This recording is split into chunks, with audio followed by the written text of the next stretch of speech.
Football. Statistical summary of the Michigan game. The turnover battle was even. The penalty battle, we lost by yards, not actual penalties, but did lose that. Drive start battle, we won. Sack battle, we lost. And the explosive play battle, we lost, which I think was probably as impactful as anything in that game. Just a few other notes, that I would mention. Opportunities for growth. We got to score points off of turnovers, obviously touchdowns, especially when our defense gets a big turnover on their end of the field. We got to do a better job protecting our quarterback, not just sacks, but hits. And then we got to create more explosive plays on offense and obviously eliminate them on defense. Getting into Rutgers and Coach Schiano. I've known Coach Schiano for a long time. Obviously, he's done a really good job throughout his career and specifically at Rutgers. I think they have the second most super seniors in the conference with 13 that they had return. And when you kind of get into them on offense with Sean Gleason, his second season, who they hired from Oklahoma State, is really doing a nice job. He's a creative guy, finding different ways to get the ball on the perimeter, finding different ways to run inside zone with some eye candy. Guys that we've been impressed with is Noah Vedral. A young man is playing at a pretty high rate, and also on top of that, he's got an interesting background. I didn't realize he's been at Central Florida, as well as I think Nebraska as well. This is his third school, and then Isaiah Pacheco, the running back, seems like he's been playing there forever. Runs extremely hard, is explosive and fast. And then defensively, Rob Smith, their defensive coordinator, has been doing it a long time. Obviously, he's got a bunch of history as well at Rutgers, as well as a number of other places, and in the Big Ten at Minnesota as well. They do a really good job. We're really impressed by number 50, Julius Turner. He was an issue last year as well. Their nose guard who plays the cock nose on the center. Really explosive. Their linebacker, number 3, Fatakusi, and then also their safety, Christian Izian. Those guys are playing at a high level. And then Adam Shear, who I know very well, their special teams coordinator, his second year. Creative guy. They're doing a bunch of stuff. They run a lot of different fakes and misdirections. If you kind of study them over the last couple of years, they've made some really big plays. Their punter is maybe the best punter in the country, best punter in the conference, is a senior from Australia, is averaging over 46 yards, does a really good job of using a wide variety, like a lot of the Australian kids do, a wide variety of kicks, whether it's a traditional punt, whether they're trying to pin somebody down with a sky punt, whether he's doing a low roller, does a lot of different things, cross-field kicks. So we're going to have to be prepared for that as well. But open up the questions. We'll start with Greg Pickle, and then we'll go to Mark Brennan. Hey, Coach, good afternoon. Hope you're doing well. You too, Greg. Coach, how does the way you handle senior day change now with the extra COVID year? How many guys do you expect to have go through that ceremony on Saturday? And then would you expect to have some guys who go through it and then come back like Brisker and Castro Fields did last season? Yeah, it's again, everything's kind of changed. Obviously, with the COVID deal, it's made it different. As you mentioned, we had a number of guys that took part in the senior ceremony last year, and then still decided to come back. So I think our staff, as well as the players, understand. Some guys may not walk with the intention on coming back. Some guys may walk. And still haven't made that decision yet until we sit down after the season and decide. So it's very different. It's very different, Greg. And I wish I could have a better answer for you, but it's hard to say right now just based on everybody in the program having another year. Actually, Andy Frank, our recruiting coordinator, had a meeting with our compliance department just to kind of go through it all, even from a recruiting perspective. It's just kind of a mess. To predict, you can't use any of the old data that you've studied, over the last 10 years to make predictions. It's really challenging. And I think, sitting down with our compliance department and going through that in detail, I think was eye-opening to them on, how messy it is. So, senior day, we're going to make it special for these guys. But yeah, it's not as clean as I'd like it to be for you guys to be able to know, who's coming back and who's not. I don't think senior day necessarily represents that anymore, at least until we get through this COVID period. Mark Brennan, Lion 247, and then John Sauber. Sorry about that. I had to unmute there. James, appreciate your time as always today. Thank you. You as well, Mark. After the game on Saturday, you said you don't have enough explosiveness besides Jahan Dotson in the offense right now. I wonder if you could expand on that a little bit, because there are different ways to look at that. Do you feel you don't have it? You haven't recruited the explosiveness, or guys aren't just stepping up? Can you expand on that a little bit? Thanks. Yeah, now having kind of time to kind of think about that and kind of watch the film, obviously, Parker Washington has had a number of explosive plays right now. I think right now we just don't have the explosive plays in the running game. That's been our challenge and our issue. I think we've been running the ball a little bit better the last couple of weeks, but there's been some opportunities for some big plays that we've made in the past and we need to make moving forward. So that'll be a focus all week long. That'll be a focus this week against Rutgers, that does a really good job of defending the run. They do a really good job of getting extra man in the box.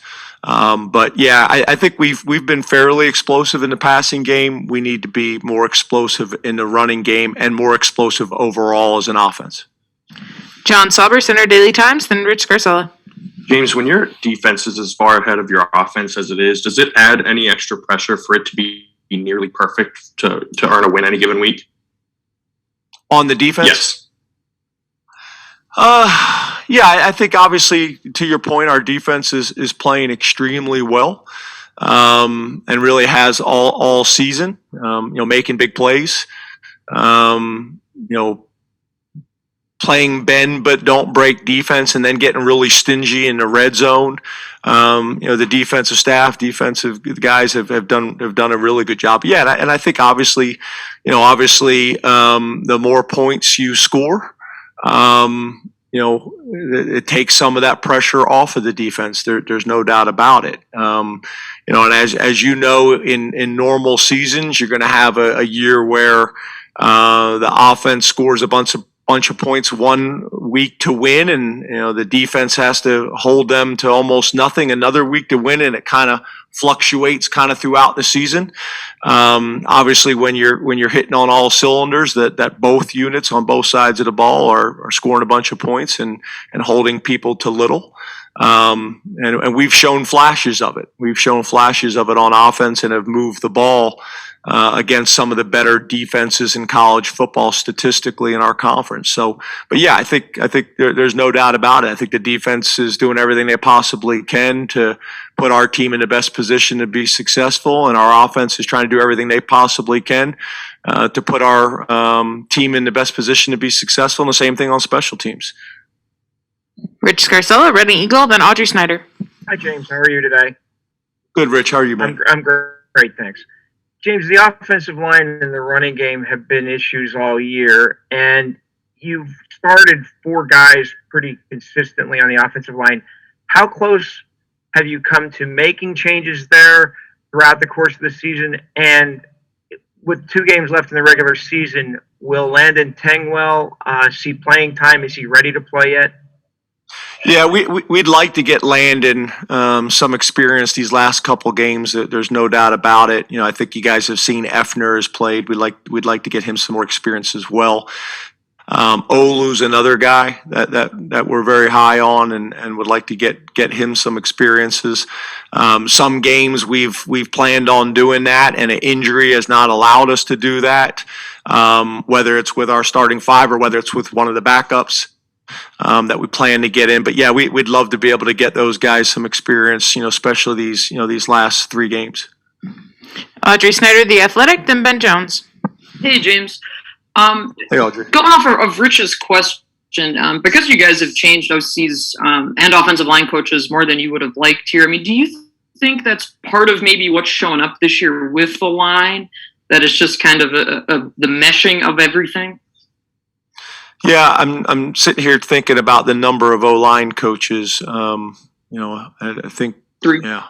Yeah. So, in 8 years in college football, I'm not sure. I don't have the data. I don't know if that is average, above average, below average. I'm not sure. I don't have that data.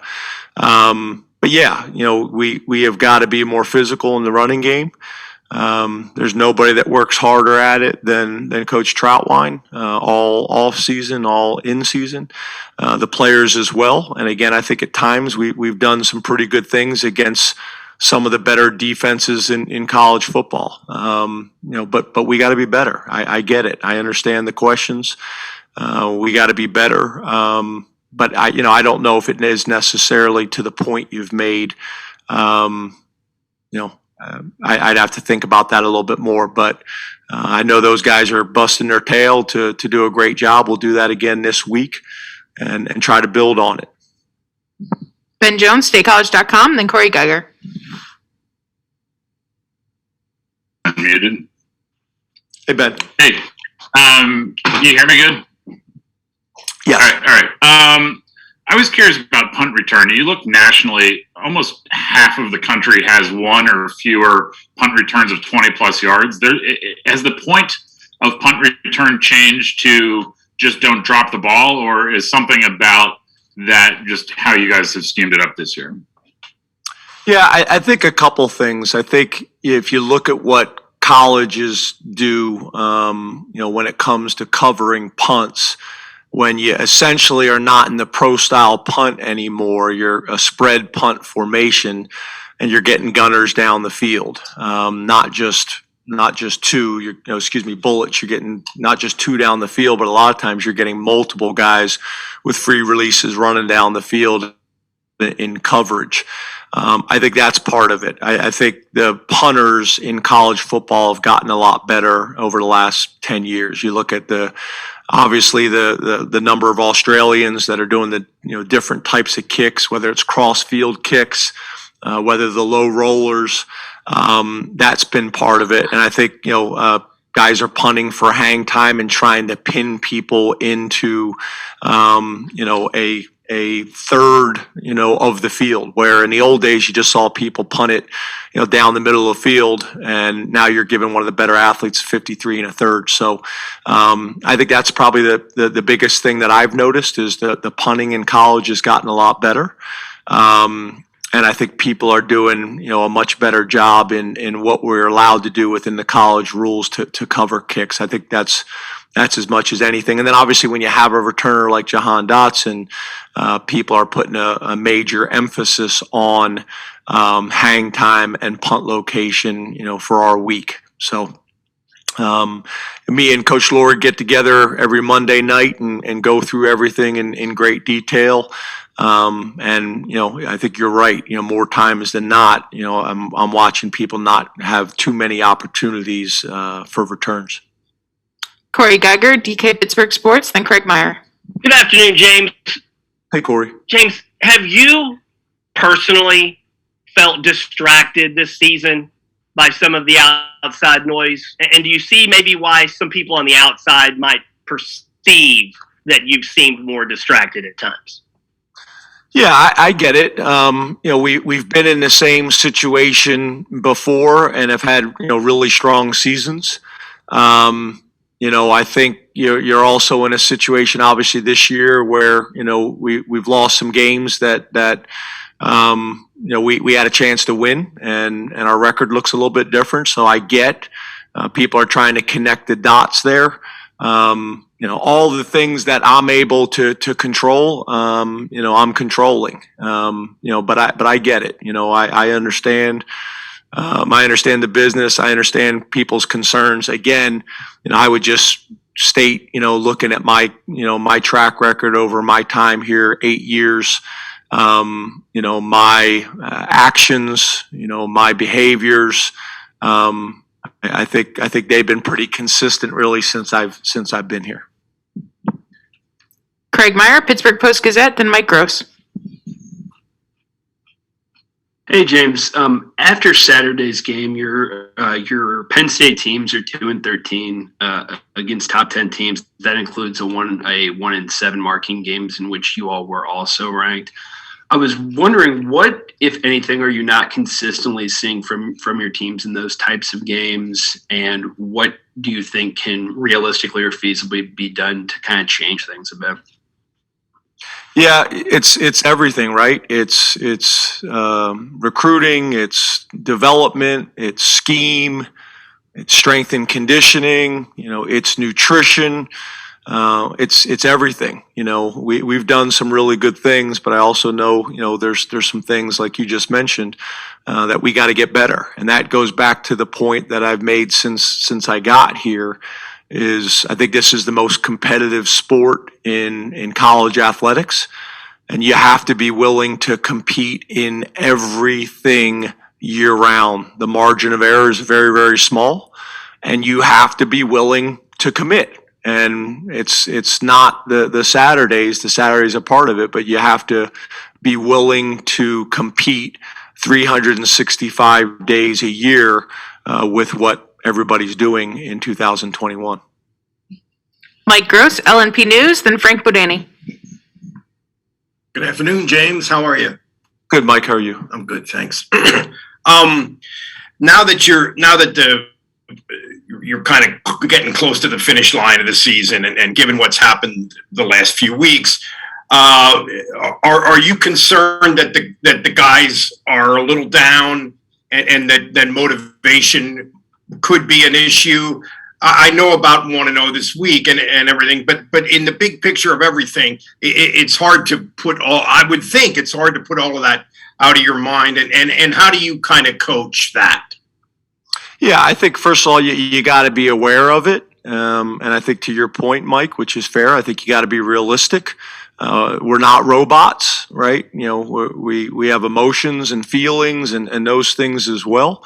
So I'm very aware of that. With the staff and with the coaches and everything that comes with it. There's no doubt about it. But I would say, I look at how our guys played last week, and I thought, you watch tape, you watch the film, our guys played extremely hard. They competed their tails off.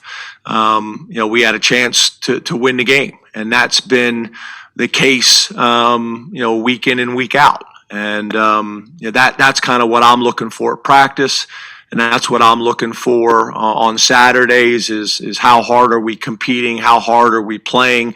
Is there things that we got to get cleaned up? Yeah, there's no doubt about it. But, you look at the scores of our games, you look at the type of opponents we have played. I think our guys are motivated. But obviously, there's frustration. There's no doubt about it. Our guys want to be successful for the fans. Our guys want to be successful for their families and want to be successful for themselves as well. It's all of that. Frank Bodani, York Daily Record, then Daniel Gallen. Hi, good afternoon, James. Hey, Frank. The running game actually felt different, looked different on Saturday against Michigan, more success. Why do you think it looked that way to us after 10 games? Why not sooner? What changes did you see? How's that bode going forward? Yeah, we just continue to invest in it. We just continue. We made some changes about the midpoint of the season in our practice structure. And we've invested in it like crazy. And I try to, on the headsets, try to make sure that we're staying patient with the run game and continuing to mix those things in there. I think we've been more physical up front with the offensive linemen and tight ends, and I think our running backs are running, and they're more decisive. So, we're just trying to get better every week, no matter what point of the season that we're in.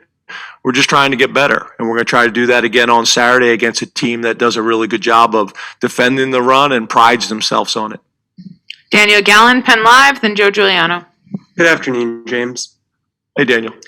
We didn't get the chance to talk to Sean Clifford after the game on Saturday.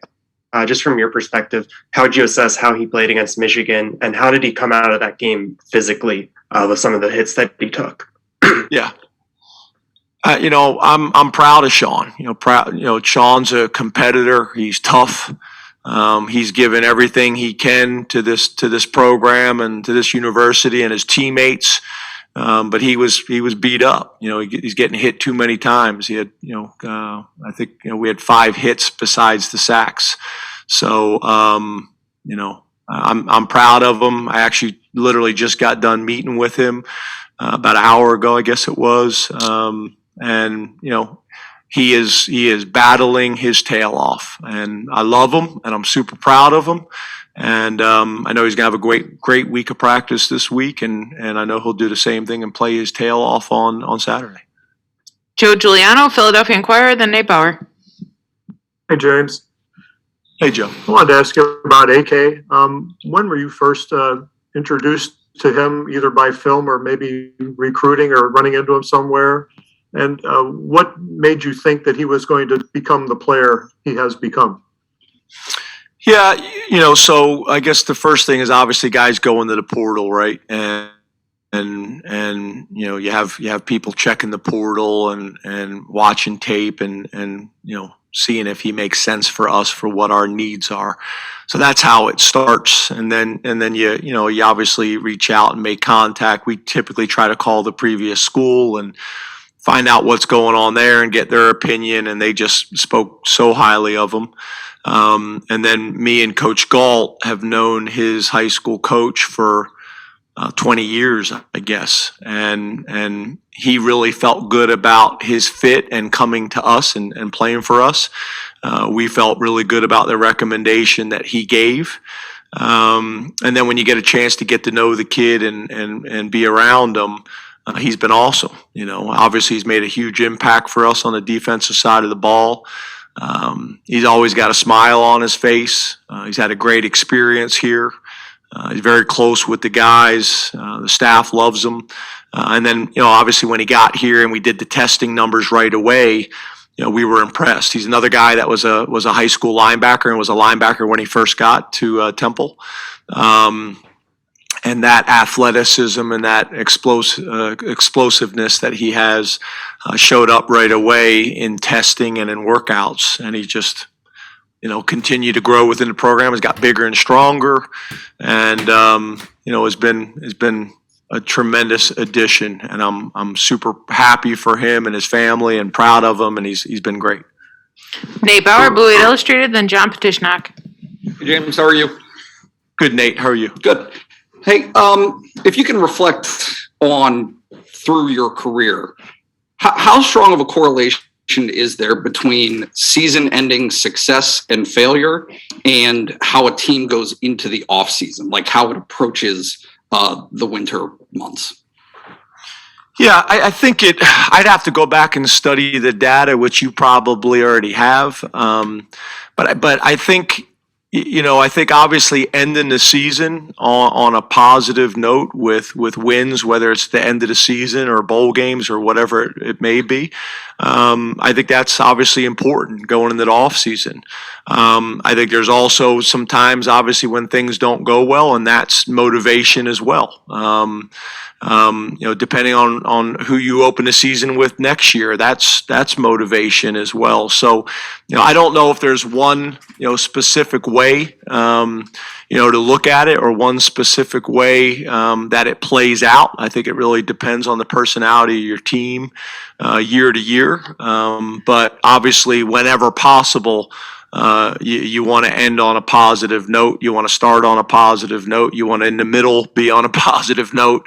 From a production on the field standpoint, from a recruiting perspective, to off season, good vibes and those types of things. Mojo. I think it's obviously that's what we all want. I want the fans and the media and the players and their families and the community all feeling great, which for the most part, that's how it's been around here. John Petishnock, The Football Letter, then Ali Berube. Good afternoon, James. Hope you're doing well today. You too, John. You've often talked about wanting guys to return after graduating. In every game, there's typically a large crowd of lettermen on the sidelines. I just wanted to ask, when it comes to letting players know that you want them to be part of the program long term, does that come up during the recruiting process, or does that conversation happen later on? Yeah, it comes up during the recruiting process. It comes up while they're here, obviously. For us, obviously, with a coaching staff coming in after the same coaching staff being here for a really long time, we've had to work really hard at building those relationships and getting those guys back, because it's just different. It's just different for them to come back after 50 years of it being pretty much the same. So having a guy like Spice back this weekend, it was great. He came by Sunday morning and was in my office. We got a chance to spend some more time together. I've developed a really strong relationship with Spice. Got a ton of respect for him, what he's been able to do throughout his career. And I think the guys that have come back, obviously having Puz back this weekend, was huge. Was huge for us. Has not been back very often, since he got done playing, and he was awesome. We were able to spend a little bit of time together and then exchange some messages after he left. But what an unbelievable example that guy is of what you can do at Penn State and where Penn State can take you, obviously after you get done playing. Ali Berube, then Bob Flounders.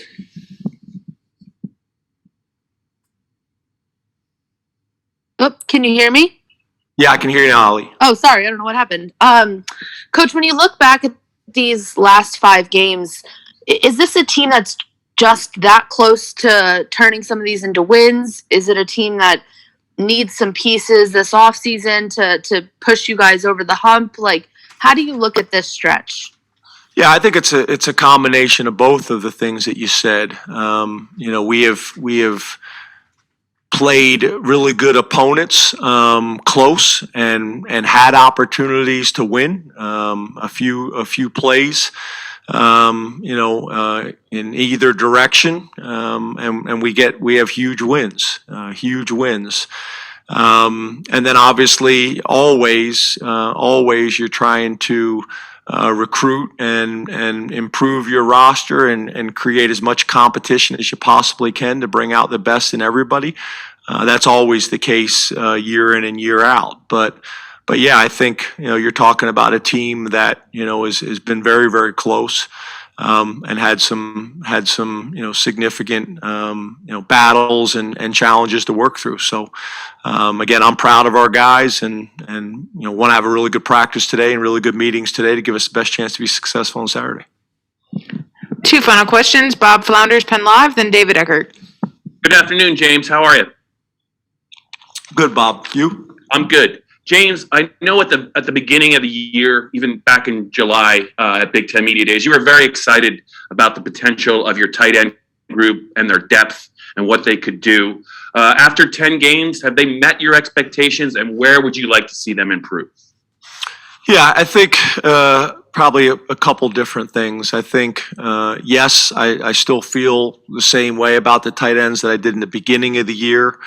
I think there's been some games that they've played extremely well. I think there's been some games where we've gotten them really involved and have had an impact. I think there's been some games where we probably should have got them more involved. Obviously after the fact, looking back at it, number of touches and opportunities and things like that, all 3 of those guys have done some really good things. And then obviously there's some games and some plays, which will always be the case that you wish you had back. But yeah, I think it's a really strong position in a really strong room. I think Ty Howe's done a great job with those guys. And I'm very pleased with them. And I think, they continue to have a really bright future the rest of this season and moving forward. Finally, David Eckert, Blue White Illustrated. Hey James, how you doing? Good, David. You? Doing good, thanks. I guess kind of on the explosive play topic, and I guess just explosiveness in general.